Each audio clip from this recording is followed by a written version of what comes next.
Good morning, welcome to SHOWstudio. It's Saturday morning. Paris is still going strong with Men's Fashion Week. We are going to review Comme des Garçons Homme Plus that took place last night. And it's going to be a very interesting discussion because of the show and because of this amazing panel of experts that I have with me this morning. Before giving them the floor and ask them to introduce themselves, I just wanted to say that we could all look at the images of this incredible, let's say, show that took place last night. As I said, it's weird. It's very interesting because if you look close, there's some amazing things, a la Rei Kawakubo, but at the same time, it's a little bit daunting, a little bit dark, and all of that will be discussed in a few minutes. So I'm asking my panelists to please introduce themselves, starting from you, Jeff. Hello, my name's Jeff Horsley. I'm a research fellow and course leader for MA Fashion Curation at London College of Fashion. Hello, I'm Lucy Kumara. I'm a writer and director of Claire de Rouen. I'm Deborah Milner. I'm a couture women's wear designer, but my background, both my degrees were actually in menswear. Hi, I'm Nick Knight. I'm the director of SHOWstudio and standing in for last minute for Todd Lind, who sadly can't be with us. And I was mucking around before we started, so I've got no idea which camera I'm speaking to. So Tom, it's that one. Thank you very much. Right. Yeah, thank you, Nick, for making this always a pleasure, panel. Mimma, to be on your panels. Thank you so much. And always a pleasure to speak about Comme des Garçons. And yeah, exactly. I'm not happy that Todd is under the weather, but I'm happy to have succeeded in having real expert, because Comme des Garçons is not something that can be discussed lightly, I think. It's not something that it's, I mean, yeah, anybody can say I like it or not, but there's something deep behind that people need to understand, and I guess you all can. So just a little bit of an introduction, because I read, I obviously wasn't there, but I read in a few reviews, and our own last night, I saw our own review last night by Georgie, that he was a dark place, quite small. People were sitting very close to each other. They were in the dark, and then suddenly from the silence, there's this very loud music from this band from LA called Vows, and the music was not only too loud, but the bass was like incredible. And someone wrote, we could hear each other heartbeat. It was so, and we jumped on our seats. So she immediately started by making everybody rather uncomfortable. And then this bunch of men with black lips and weird hair and looking angry and lifting their middle finger to people came out stomping with this collection that it's made of leather and fishnets and BDSM jewelry, and so all of this quite daunting and scary. And then when everybody leaves and they're ready to throw themselves under the bus, they receive notes, and the note says the theme is finding beauty in the dark. There is no light without dark. So Rei Kawakubo at their best. And what do we think? What did you see? What do you feel after what we just heard? I mean, I think my first response, as I said this morning, was that the clothing has a very dark air about it. And I thought that's such a cliche in a way to talk about darkness. And then when you see the statement where Kawakubo sets up immediately this oppositional dynamic of dark and light, then it started making sense. And then I wanted to go back and look again and look to find the light in them, rather than seeing the dark, which is the first thing that... And that's where she's very smart. First. Yeah, absolutely. Lucy? Yeah, I agree with you, and I think that it's not, this kind of aesthetic is not something that's completely specific to this show, at the moment at all, but what is more unusual is that Ray's chosen to kind of think about the deeper meaning of this kind of aesthetic, and that, in extremes of feeling or behaviour, whether they are, there's always the opposite contained within any extreme, and kind of, I think that's a very constructive way of exploring this darkness that well said. we're going through. Well, just commenting on the clothing already, it's very interesting how she's always able to put across such an extreme, supposedly extreme position, but there are always really wearable pieces that ordinary people can wear. It's not about the body or, how big you are or anything else, which I think is interesting. I mean, obviously this is menswear, but still there'll be lots of wearable, interesting pieces in there that will translate. Yeah, there's some incredible outerwear here. There's towards the end there's one tailcoat that caught my attention, and it's very, very interesting. I want to give the floor to Nick, but I will come back to the always very wearable, because I feel there is a shift here. No, I suppose what I'm trying to Actually. say is that when, maybe I'm talking more about the women's wear, but by the time the things get to the shop, Yeah. there is always a really hard core of a commercial collection that sells and sustains the brand. And that's not always the case with someone who's with a designer that's so incredibly creative. So I think that's a really interesting juxtaposition. Yes. Nick, what did you think? Well, I actually haven't looked at the collection, as I thought we were going to do that together now. Yeah, we're going to do it. So I purposely, when I found out I was going to be on this panel, didn't go and look. So I thought we could all react spontaneously to it. But knowing, and now it's flashing up past my eyes, so I'm trying not to look at the screen. She's a super interesting designer, as we all know. Jeff, you're a Comme des Garçons fan, aren't you? I am, yeah. You're a man who's styled in that way. Not deliberately. But it's something, it's an aesthetic that I've noticed in you. And I think she does provide a very different sense of dress for a lot of people. I used to wear Comme des Garçons before I started just seriously wearing Savile Row suits.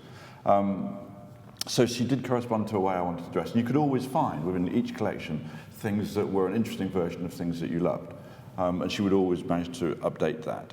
And my wife wears a lot of Comme des Garçons, has previously worn a lot of Comme des Garçons. So she's been somebody who I met back in the 1980s. I mean, I first went across to Japan, and one of the first people I met was Rei Kawakubo, who spoke fluent English to me, and we sat down and talked. So she pretends now. Maybe she's forgotten her English. Okay.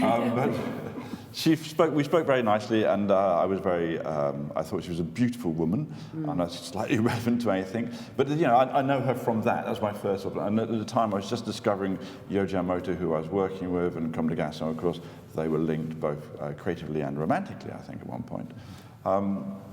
It's an interesting world. They, for me, disrupted the course of fashion in the 80s forever. Partly because, in my opinion, that fashion was had become very sexualized throughout the 60s and 70s and beginning of the 80s, and maintained that. You know, women had to show off certain parts of their body to be considered attractive, so it was always about a woman's waist or a bust or a bum or whatever it was. And when Yohji and Rei came along at the time of Mugler and Montana and all those guys, and Versace, it was, no, this isn't about a woman's body, this is about a woman's mind, her soul, the poetry of being a woman, the intellect, the power of being a woman. Absolutely. So I always loved that idea, and it corresponded very succinctly with what I felt at the time, in any case, and how I wanted to express. So both Rei and Yohji have been there right from the beginning of my sort of fashion career, if you want. So I think she's an incredibly interesting designer. I think she sees her women's wear as art, as sculptures, as painting, as living painting. She doesn't particularly seem to like it when photographers get involved and change them. I remember being told by somebody to do Comme des Garçons, they were upset because the photographer had asked the model to sit down in a piece of clothing, which of course obviously ruined the line. And I remember thinking, oh, well, how silly. But if you think of your work as art, as painting, then why would you want anybody else to interfere with it? If I was a painter, I was whoever you care to mention, Julian Schnabel, I wouldn't want somebody folding my canvas in half and then putting red gel on it. You know, you sort of think, it's done. Why does anybody else want to fiddle with it? I've presented it. So I think she has that attitude to her women's wear. I'm not so sure she does for the men's wear. So do you think she's more relaxed with men's? It seems to be. Catching out the corner of my eye, the collection going by doesn't look exactly relaxed. But I think she is more relaxed with how people perceive and work with her menswear. With the women's wear, it becomes so sculptural. Yeah. It's very hard, you know, to work with that and create something new out of it. And of course, a fashion photographer's role is to look at the garment and create a vision of it, not just a replication of it. I was sent it to a photo booth. So it's tricky when you're a creative image maker to interact with that clothing and change it in a way that she will like and she will appreciate. Yeah. It's an interesting challenge. It's very interesting. I think the women's wear can, and in the past has seemed more extreme than the men's, but I think if you compare the parameters of women's wear to the parameters of men's wear, actually she pushes the men's wear quite a long way. And actually I think the last women's wear collection, she made a statement that Susie Menkes wrote about, where Rei Kawakubo was saying that the previous collection was really the last one where she was pushing this idea of it being pure art and pure sculpture, and she wanted to get back to something else. And that was the last, I think, the collection that she showed for women's wear last year. I think the menswear, what I love about it is you see a more kind of even line through it. You know, she's doing very different things with texture, with transparency, but actually there's menswear there, and you can see it. Shall we go through the collection? Maybe we can show one by one the looks, and so we can discuss all of this on, because I think this is important to watch, to understand also, you know, what there's all around. But then if you look at the pieces, as you said, you know, after I read that, I went back and I discovered things. So here we see the chains, jewelry. It's quite dark, but it's interesting. Sorry, but it's interesting that she mentioned this dark in a negative sense. I find that odd because in Japan, black is not seen as a negative colour, which is quite strange. You know, the colour of death in Japan, and please anybody correct me if I'm wrong, is white. Yeah. So in Asia, everywhere. Yeah. So it's strange that they would then see black in some ways, which she writes, you know, finding beauty in the dark, which seems to sort of propose darkness as somewhere you wouldn't find beauty. Yes. Yeah, I think what the press was saying was the atmosphere of this tiny little basement it was, and you know, the atmosphere. Then, you know, Ray and black clothes or Japanese designer in black clothes, it's quite expected. Yes. I mean, this is very wide for that, but there's some quite amazing tailoring if you look close from here. Deborah, maybe you want to comment on this? I was just thinking about finding beauty in the dark and trying to understand what she means by that exactly in the collection overall. But that's not commenting on the tailoring. But I think the thing is that it looks very translatable into, you know, pieces that men can wear, but will look different when you try and look through it. And some interesting new cuts as well. As you were mentioning before the panel, the piece. The shoulder, you know, with the shoulder. the double jackets with the shoulder cut away so that it's just the single jacket. Yeah, and the jackets where she's cutting with a double layer on one side as well. And interestingly, even though it's really extreme, it's still, I mean, in terms of how the collection's presented, it still looks quite masculine. I mean, there's lots of feminine elements, but it still looks like clothes for men. The attitude is very, is almost a stereotypically masculine attitude, isn't it? The challenge and the confrontation, and the way that, what I noticed from the images were the way that the models are looking. Love that. And they're looking in quite a challenging way. Yes. Yeah, to me it seems that this darkness that she's talking about and we're seeing is not just in the clothes themselves, but that she's extremely aware of the kind of, and has been for a long time, of the importance of the show and the overall impression that a show can construct, and you know, that the light and the look of the models, you know, the way they walk, the sound, maybe even the temperature of the room, all of those things kind of establish a kind of arena in which to an atmosphere, a kind of feeling, a mood, and then the clothes themselves, maybe, as you're saying, Nick, and you know, they're not dark, you know, necessarily. Maybe it's the whole thing that's the darkness, and then within the clothing there's something lighter, or more. That's also very classic. Comme. We're seeing the collection as still quiet images. From what I gather, it was shown in a kind of tiny, hot, you know, pumping kind of, you know. Pumping music and apparently the attitude of the models, you know, and Lucy, that's what you said, you know, the holistic thing around the collection makes you try to understand what she means. But if you want to go back to this dark, defined light, you know, at the end of the dark tunnel, I mean, if we go back to her last collection, it was the opposite. It was very positive and very cheerful and happy and almost childish, and then suddenly there's this, but we also live in political turmoils and everybody's angry in a different way. So most of the designer came out with pink and orange big coats and trying to put color in the life of a show. And then she's like, you know what, no, this is it. But, you know, there's light at the end of it. I don't know, maybe that's simplistic, but that's how I read it. So many Japanese designers reference 1970s Britain. So many put on, you know, punk or skinhead or goth or whatever it is, with all these sort of odd youth cults that kind of came to head in the 1970s in Britain and then went out worldwide. And the Japanese particularly reference those. So you see that a lot in, you know, lots of different watanabe and, you know, lots of whole bunch of different range, designs from streetwear to high fashion.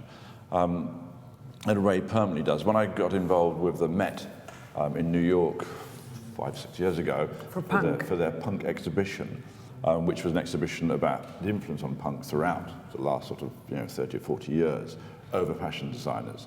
Ray had such a huge section of it, because her clothes have been so informed by that particular movement and the spirit of that movement. The idea of the sort of we've had enough of this establishment that we want to rebel and do it a different way. Punk became synonymous for rebellion as a password for rebellion more than the 60s. People don't play so much an image as rebellion from the 60s, although it was a huge cultural rebellion in the 60s. There are less T-shirts with Che Guevara on it, or the Beatles, or whatever it is, because it became, in a way, the 60s revolution became sort of hollow and didn't feel. Whereas punk, for some reason, and its nihilistic rejection of everything, became a sort of more of something you could go back to repeatedly. I think it didn't seem to have sold out, although of course it did in many ways. So it's interesting they refer to it, and I was saying, we were talking earlier on before we went live, about how she probably wouldn't like us to call it punk. But that's one of the main references, kind of goth version of punk that comes out of this collection. Don't you think that punk stuck more than like the students' revolution, etc., because of the costume that because it could offend more than a student in a T-shirt with Che Guevara on it. So I'm saying offend for me in a positive way, because if I offend you, you will remember. Disrupt, exactly. And she wouldn't want it to be called punk. She didn't say it, but we all know that she doesn't like to be put in a, in a stereotype. No. And yet, I mean, the jewelry, the red lipstick, the attitude, right? Yeah. And still, strangely, if you wore that down the street, you would get a certain amount of attention, probably a lot of unwanted attention as well. But so it still maintains its shock value. I'm not sure, back in the day in the 1970s, about half a mile from where we are now, if you wore that down the street, it was an absolute shock. People were flabbergasted and absolutely outraged. So it had a lot more shock value, but still she maintains, there's still a shock value in that. People still, on the whole, kind of dress, to kind of fit in. And it still looks subversive. Yeah, and that's why we're here discussing that, and that's why I think it's so fascinating. Whereas the clothes from the 60s have become commonplace. They're like a common, I don't mean, maybe commonplace isn't the right word, but everybody could wear them. It's kind of more normal, if you're going to wear a not everyone maybe, mini dress, or, a sharp suit, or you're going to wear the hippie bangles. It doesn't look kind of subversive and challenging, even though it obviously was. But I think, as Nick says, it hasn't managed to maintain that. It's become more of the common language of clothing, whereas I think the kind of punk aesthetic is still... It became a real way to reject and to show you were rejecting. It was wearing your political convictions across you in every sense. People still dress to show they don't want to fit in or they don't believe in the status quo, whatever it is, but much less. I very seldom see people in the street who you really feel that's their thing. People are much more coded now in how they dress. I think they now dress to fit in. I think a lot of people It has gone a lot to, I want to wear this because I need to fit in, right? Yeah. But you fit into different things. The whole idea of a youth cult is that you have adopted a dress code to fit into that youth cult. If the youth cult stands broadly against society, you're still fitting into that youth cult. I was a skinhead for a long time, and you fitted into a way of dressing, which meant that if somebody saw me, they just didn't see me as a person. They saw me as a member of a gang or a cult. So I was, I represented all the values that they had of that cult, which at the time for me was useful. And that's also where a lot of young people find the idea of gang mentality, is that you fit into you're protected by people who are like you, whether you know them or not. So it's a sort of interesting phenomenon, but I see less of that in the street now. This idea that we actually dress to to show how absolutely frustrated we are, which is strange because, in a way, now politically we are absolutely frustrated. And that's why I think the surgence of logos on hoodies and T-shirts, which I think is a little bit shallow and superficial, but there has been a lot of, I mean, it's coming still out, a lot of T-shirts with hints of, rebellion written on them. So it's not as deep as this, for sure. And sorry, but one thing I like about Ray, like it or not, aesthetically, is that she just can't help it. What I love about this is that there's nothing forced about it. There's not like, oh, I want to be, no, I don't want to put orange because everybody genuine. did. Or it's very authentic, it's very honest and genuine, and yet it's very relevant because there are some trends here and there that are the trends of the season, a lot of leather, tailoring in a modern way, the layering, there are things that we can recognize, and yet it's so different from anything else. It can only be Comme des Garçons. I think because the antagonism is embedded in her work, there's always an antagonistic edge, and it's maybe a shift from the kind of rebellion that you were talking about, Nick, that's embedded in subcultures. This is a more formalized thing, and it is that kind of antagonism. There's a move against something, and it's very much about locating a work inside that move and inside that movement, inside a legacy of it. I think this is the legacy of punk in a way. This is taking that energy and taking that sense of a disjointedness from society and actually kind of formalizing it and putting it into, I think, quite a very different location, putting it into this high fashion location.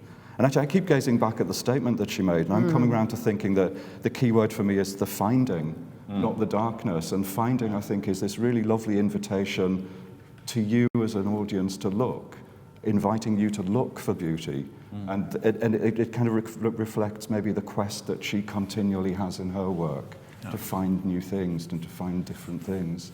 So I really like this idea of finding beauty. That's really interesting.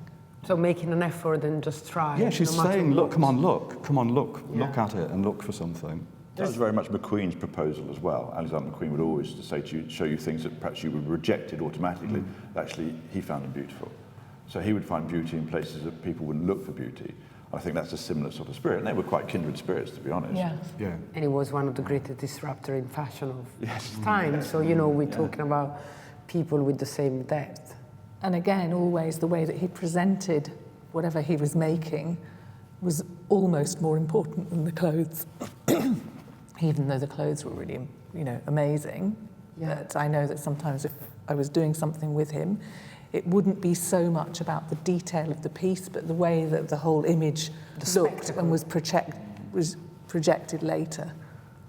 And yet it's funny because raised, usually there are not big sets. It's never the set itself, is more the music, as Lucy was saying, the music, the makeup, the light. And I don't know, I mean, maybe Nick will understand that better than me, but there are some models where you see this strong light on their face, on the head. So there's like this kind of beauty above, it's not in a spiritual way, but you can barely see the details, but then the face is there strongly. And but it's still about creating an atmosphere, because that's the thing really. It's not so much the set as the atmosphere and the feeling that you're creating when people are going to experience the show. And it's very, very beautifully and very heavily styled as well, isn't it? Yeah. I mean, I think the hair and the makeup here are quite stunning. Beautiful, it's not the word that comes to me first. I think it's a very interesting and beautiful, meaning beautifully executed for me. Yeah. It's quite amazing what Julien D did, but I don't see beauty immediately. That's to go back to what you were saying, just try harder, Mimma, make an effort, find it. And then I do. Yeah. But I had to go back a few times. I suppose I think, beauty is quite a difficult word, but I suppose what I see is something that's not compromised. And to me, that's very beautiful. Yeah. Something that's a vision. And for me, I suppose that's where I would see beauty, whether it's tattered or ugly or whatever. I'd see beauty in that lack of compromise and the strength of the statement. She's never really felt out of fashion, has she, in her career? you know, designers go up and down, and you know they have revivals, and you know a new audience find them and push them back up again. Versace went up, and you know they're all, a lot of them have a kind of course of being incredibly fashionable, and then by the nature of fashion, it being something that, you know, once you're in fashion, you're kind of almost ipso facto out of fashion. She hasn't really, I've never felt that of her. No.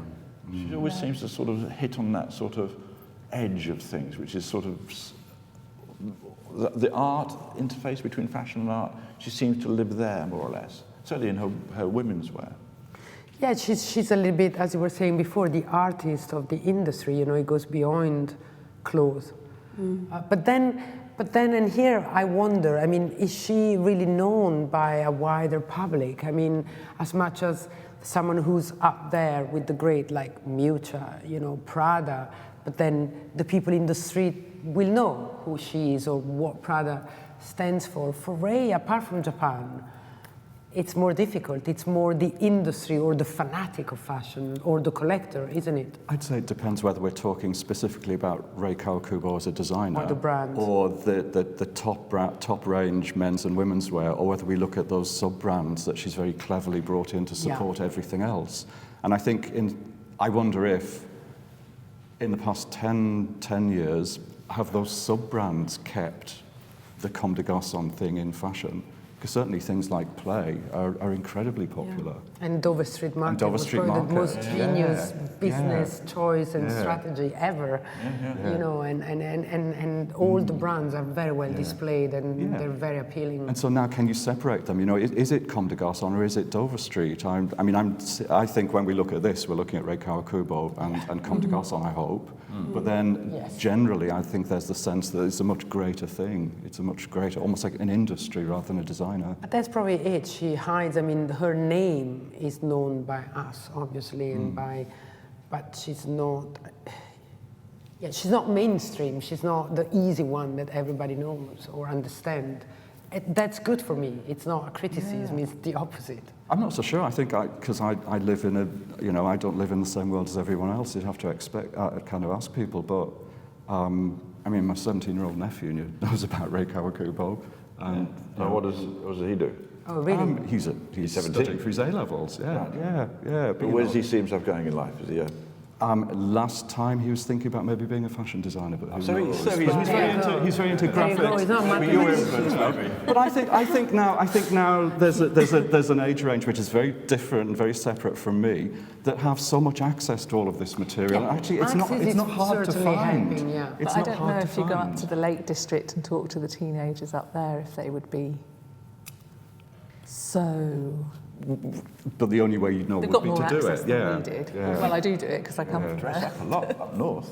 Yeah. You go out, it's much more of a thing. London tends to be slightly dressed down. But I suppose what I'm saying, is it a certain demographic or is it I think common it's in the way that everyone would demographic. know about Chanel or something? If you go in even in Europe, I mean, if you go in the middle, latter part, the big cities and the fashion cities, I don't think if you go in the street and say Rei Kawakubo or mention a designer, she's not top of mind. No, but if you said Like play, Coco Chanel, you know. I think if you said Play, or if you say Dover Street Market, I think people will have heard of it. Oh, I don't know. I don't I don't know either. who places myself. Maybe I'm more don't know optimistic. either. No, I think it's in our world. I mean, they're doing well, but with people like, I mean, Dover Street Market hides the entrance. You know, there are in New York and here, I don't remember in Tokyo, but in New York and here it's so obvious. They're like on a main touristic road and it looks as if it's closed. Yes. So you have to be in the know to know that it's Yes. open, but it's in the back. So, you know, that's the most snobbish thing to keep people that you don't want out.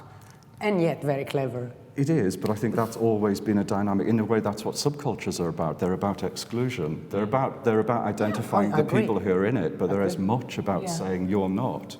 Yeah. And if something's then attractive, your desire to be part of it overcomes the door being round the corner. Yeah, I don't think. You just find it. Yeah, I don't think it's a bad Absolutely. thing at all. I just Find think. it. I mean, interestingly enough, I mean, obviously, he's working in hats, not clothing, so it's slightly different. But I couldn't believe that I've had quite a few students come through who'd never heard of Philip Tracy, which I found In London. Where are you getting your surprising. students from? all over the place. Yeah, but I couldn't believe that. Fashion student Yes. in London, and they'd never heard Yes. of Military. No, maybe they weren't from London. Like I've had them from Spain, Portugal, you know, Yeah, but I mean, Italy, they all over study the London place. fashion. Yeah, they're studying fashion. I couldn't believe it, and I've had a that's few. weird. It's weird what things really come from. weird. I remember, you know, interviewing a candidate to be one of the graphic design interns here, and he didn't know who Peter Saville was. You know, he didn't know who, you know, Brodovich was. You think, what are they teaching you? You know, how do you teach graphic design about teaching the basic people who invented it? I mean, I'm going to sound like a real fogey, but I think the internet is such a distraction. When I was learning, I didn't have it, so I had to go and look, and I had to often look retrospectively. I had to look into the past. And now there's so much that's immediate. Yes. The past actually doesn't, you don't need to look to the past, even if it's only 10, 15 years ago. Maybe that's where a designer like Virgil Abloh fits in. Possibly. I mean, maybe that's his thing, that he's not saying, you know, because a lot of our designers, you know, reference heavily to the past, but Virgil's about a different way of thinking. Yeah. Virgil Abloh's about a way of, you know, referencing almost that sort of immediate presence on the internet, which is relevant to the people he's talking to. So maybe that's kind of, you know, maybe that's where that sort of generation of kind of, you know, people who are not searching for every bit of historical detail to get their vision accurate or push it on, but actually quite happy to reflect the kind of, you know, Google image search. And maybe he's really good at selecting the things that are going to make that leap very easily, like Ben Kelly and Hacienda, who I think he collaborated with That's a recently. perfect example for someone who's at 360 degrees, I mean, let's say 180 degrees at the opposite of Ray, you know? Like the now, the today, the internet culture, the access, the in the know. And Ray, who you need to know a little bit of history, you need to go back and search and research and find. And I think that's a very good example for the opposite. It would be nice to know what Ray thinks of Virgil. Yeah. I just imagine if we were going up to the Lake District to do a sort of vox pop in the hillside. Next time I'm there, people would know Virgil more than they know Ray. Oh, for sure. So he, in a way, is the kind of, you know, the sort of, you know, the design of the moment for probably a whole generation of people who are just starting to. But and yet they do a collaboration with Nike and they do a customized Air Jordan, which is also very smart, and you know, catering to that kind of crowd. So I would expect people who are interested in fashion to know about Rei Kawakubo because, as Nick says, she's never gone out of fashion. So she's always there as a kind of benchmark that everyone's trying to. But to me, what's interesting about the younger generation is they're also not so concerned to kind of show off their knowledge with, you know, something that we would think was very important, of knowing someone's name, very basic, you know, or like knowing when they started designing. No, they're not really they're much more comfortable with a kind of having a set of constantly shifting references where they don't know the origin. And I'm not saying that's a good thing, but I also don't think it's necessarily something that's going to be permanent or that's a bad thing. And I think they do construct, though, their own kind of their own sort of icons, or they find their own icons, which Of course, people are still absolutely, you know, completely. forever passionate about life. They just choose to manifest it in a slightly different way. And for, you know, I think for a lot of people who are referencing fashion today, it is through Google image search, and a very sort of that sort of, you know, whatever that throws up to us, which is another much bigger debate. But and I think there's nothing wrong with that because they're still passionate about it. You know, they'll still absolutely express themselves, but they're using the references from a different source in a different way. So I don't have any sort of problem with the sort of integrity of it, just because it's not, you know, they don't know the kind of, you know, the history of a certain cut or whatever. You know, I think it's still, the passion is still there. I don't feel that I meet, you know, a generation of people who are uninvolved or apathetic or you know, not passionate or not out there. You know, there's every generation has its kind of Rei Kawakubo's, Alexander McQueen's, John Galliano's within it somewhere. Virgil Abloh. They just manifest themselves, and thank God they manifest themselves in different ways. So I never feel it was better in the past and worse now. No, absolutely. It's just different, and it was different then, and it's different now. It's just interesting. You know, I'm fascinated by the way that we, including us, I think, because we're not living in a vacuum, sponge information today, you know, which is faster and many more. You know, I'm fascinated by how I learn new things every day because I'm if you're curious, you're bombarded, you know, as Yeah. opposed as, and you're much younger, so you're probably in the middle, but as opposed as when you said, you know, I don't remember in the internet the date, but I know what books would that be on my shelf, you know, and it was so much slower and it was taking time when you were looking for the book. I honestly prefer now, but yeah, sometimes even I feel less going in depth in things, you know, but then you have this, what I call the cocktail culture, where you can pretend to know a little bit of everything by moving from one person to the other, and I think it's fascinating, but I feel a lot of history of fashion when I look at a show like this, and that's also incredible. But then also what you can sense immediately for someone, even someone that knew nothing about Comme, I think you can really sense a commitment, a kind of deep commitment to a certain set of ideas, and a kind of a commitment to feeling or emotion or sensibility, rather than, you know, if you think about also about this, what you were talking about earlier, Mimma, you know, slogans on T-shirts being you know, that as a way of politicizing a brand right now, you know, is actually slogans are kind of, text is a non-medium specific kind of form of delivering information. It's not very, whereas what Ray is doing is using really the deep language of fashion to be political in a very different way, more in a sort of arguably more intelligent way, or a way that I think people can really relate to, that's more about feeling or mood, or, you know, maybe a deeper, you remember something like this a bit more than you might remember a slogan. For sure. Yeah, definitely. For sure, that's no doubt about that. But I wonder, as Nick said, you know, we could go up north and do a little focus group, but I would like to go out in the street now, even in the street of London, I think, with images like this. I mean, including me last night late, I said, I was going to bed quite late, and so I said, let me look at this show, and by doing it fast on my internet, I was like, whoa, you know, I'm not sure I like this, what am I going to say? And then you find beauty, and then you go back, and then you sleep on it, and then you wake up, and then you look at it again, and you're like, oh, maybe I start understanding. So imagine going out in the street and telling people, what do you think? This will be, you know, I think there will be an age difference. Probably young people will say cool much faster than someone in their 40s or 50s. I don't know, I have a different opinion on age. Go ahead. I think it's in many ways it's unimportant.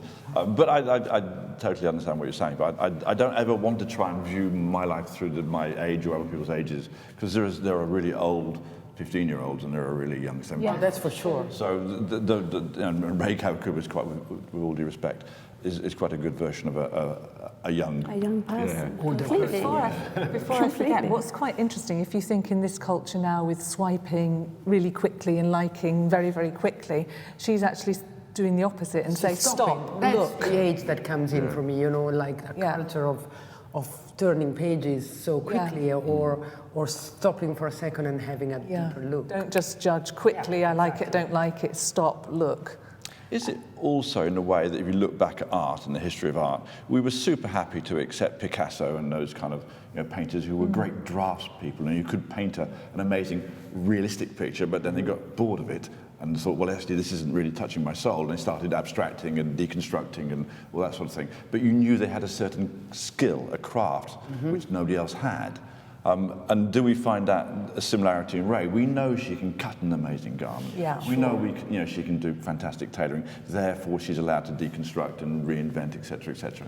And do we accept that more from her because we believe that she has a sort of a skill in the same way that Picasso had a draftsman's skill, than somebody who can just come across, straight away and sort of show things which don't fit and match, and one sleeve's really long, but you think, well, actually, but the garment doesn't work.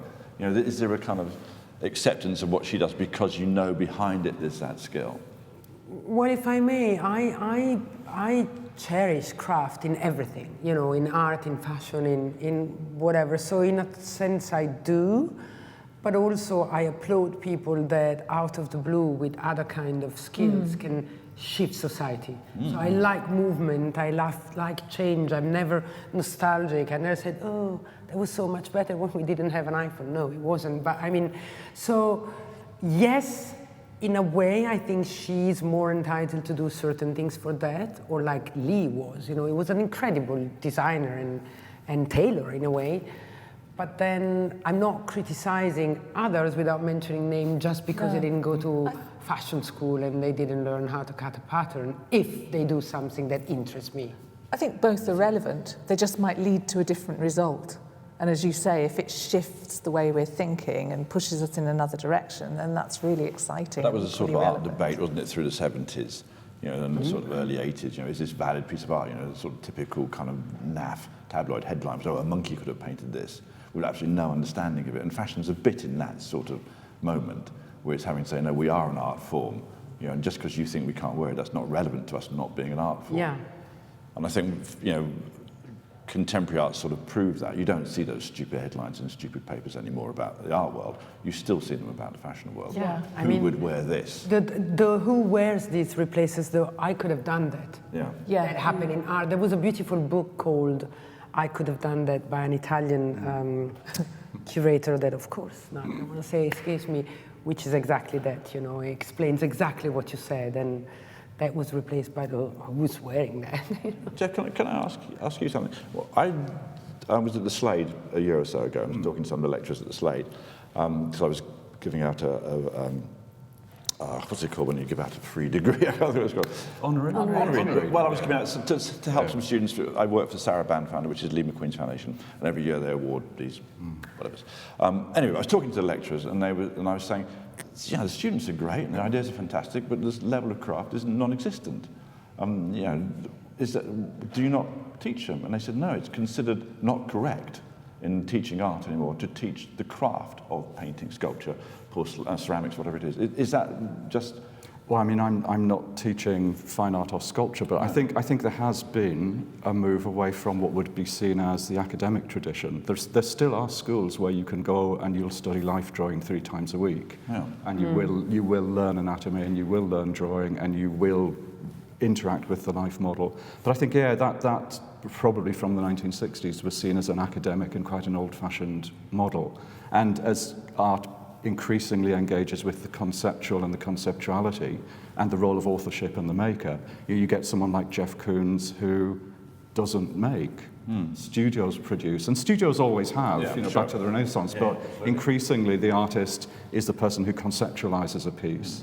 And again, with Rei Kawakubo, I don't know whether she can cut a pattern. I think she has absolutely extraordinary pattern cutters in the team. Yeah. And we're doing this thing of associating the designer with a huge team of people and making an assumption of the designer's skills. I mean, you've met her, so maybe you know she can cut a beautiful pattern, but no, we I just don't. But I know there was no. I didn't say show me your pattern cutting skills. I know the studio can. Interestingly, they do work quite differently to most designers in the West, in that their pattern cutters are given a concept and expected to come up with the design within the pattern. So it's much more creative. So they create themselves. Yeah, so it's much more creative. And because one of the cutters at McQueen actually worked there previously, and I had a chat with her. And, you know, it's not like most Western designers where you'll be given a sketch and then you'll do an interpretation of it. I think that's But quite there is a story that the studio sat around for weeks before one collection, and then Rei Kawakubo walked into the studio and said, "Inside Out pillowcase," and walked out again, and that's what they were left with to construct that collection. And actually, if you look at the collection, some of the really simple pieces, it is at the bottom of a T-shirt, is like an Inside Out pillowcase. So that very short brief is quite a good, I won't say trick, it's quite a good way of working with people. Yeah. I used to work for Yoji Yamamoto, and I worked with him for a long time. His brief to me, every collection, was show me my dreams. Yeah. Which, you know, isn't like, okay, this is all about a stand on the collar, or, you know, I'm nipping it at the waist, or this is about a big, you know, it was always the same thing. Show me my dreams, which almost gives you the responsibility more than having to sort of, in a studious way, show the fact that, you know, that this cut is this way. So you're not showing something that way, you're imagining. And I think those sort of, you know, 2-word enigmatic briefs are useful in that way. They allow people not only to take on more responsibility to do well for the person they're working for, which of course a lot of Japanese society is about that. It's about pleasing the person above you in that hierarchical system, and also showing how well you can do that. But that almost puts more responsibility on you than just saying, okay, I want you to do a dress which is this, this, this, and this, and being very prescriptive about it. So I think it's a clever way to work. And McQueen would bring that into his work. Sometimes when I was cutting pieces for him, he would give me a sketch. Other times he'd give me a piece of fabric with a wire in it and say, make 5 dresses. And the first time I went there was a room full of about 20 students, and they were all making sleeves, and they'd just been given a brief to make a sleeve, and they'd be given, I don't know what the direction was, I don't remember, but that really impressed me to see all these students, with black fabric making sleeves. And so what was happening in your head when he was giving you a piece of fabric with a wire and saying, make 5 dresses? I have to do something really great. What am I going to do? You can't, it's very easy if you've got a sketch, because if you've got the skills, you can work through and do that. But if you've been given a piece of fabric with a wire in it, and you've got to make 5 dresses, you've got to think about where's he coming from? His vision. That's how what am I going wanted to go. excite him? Also, it's trust, isn't it? Someone's trust is extremely precious. Yeah, but the difficulty is that it's not your own creativity. You have to create by putting in the vision of the Queen. Well, yes and no, because you can't possibly do something like that without putting your own creativity into it, which I think is where it's actually clever. Of course, then he might change everything, or say he likes one detail and doesn't like the rest, or whatever, but you can't do that without being creative.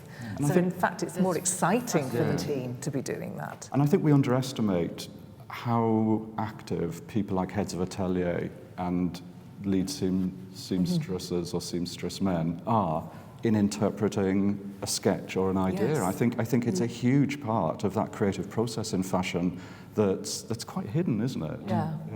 But it's also something I don't want to promote. I mean, the PRs for a brand do not want to say, well, actually, I won't mention any times. Somebody isn't doing it. It's actually these amazing kids from Central St Martin, the kind of fashion or bunker or wherever they've come from, that actually are creating these amazing visions. It's just a trust, as you say, that the designers put in these young people. And it's one of the beautiful things we have at SHOWstudio.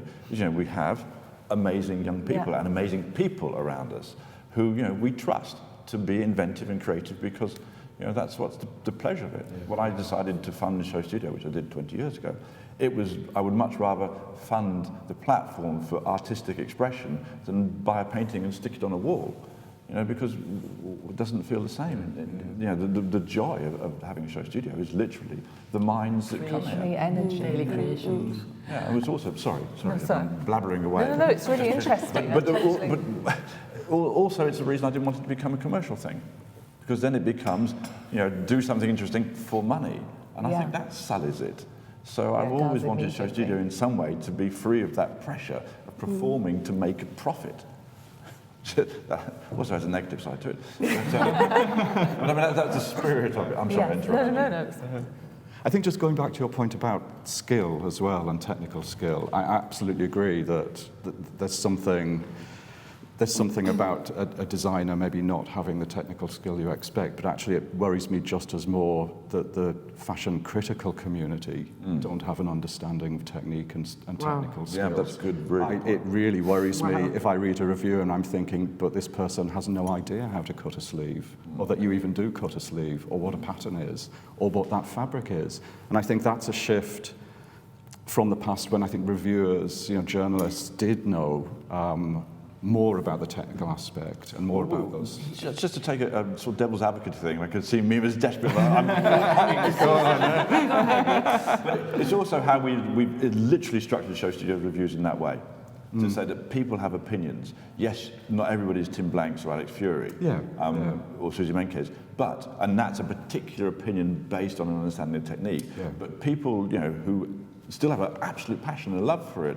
And we do a whole different series like Best in Show and I think, which are people just saying, I saved up all of my money to buy this particular shirt because I think it's amazing. They have no vocabulary to express why the shirt's amazing other than the fact that it makes them feel great or that they can resell it or whatever it is. But I think there is lots of lots of different opinions within fashion which are important. But you're right. And that's why I'm talking about community, the critical community rather than everybody. I think it's important to have those voices within it that understand But technique. if I may, if you know, among the best film critics or art critics are not forcibly filmmakers or art. Let me finish. Yeah, no, Artists, and I also think that what I can't stand in a critic of any art or thing is, I like it or not, the subjectivity, because then who cares, then you can bring it home and do your home as a consequence, but it's so, you need some knowledge of the thing, to criticize a film in a constructive way. You need to know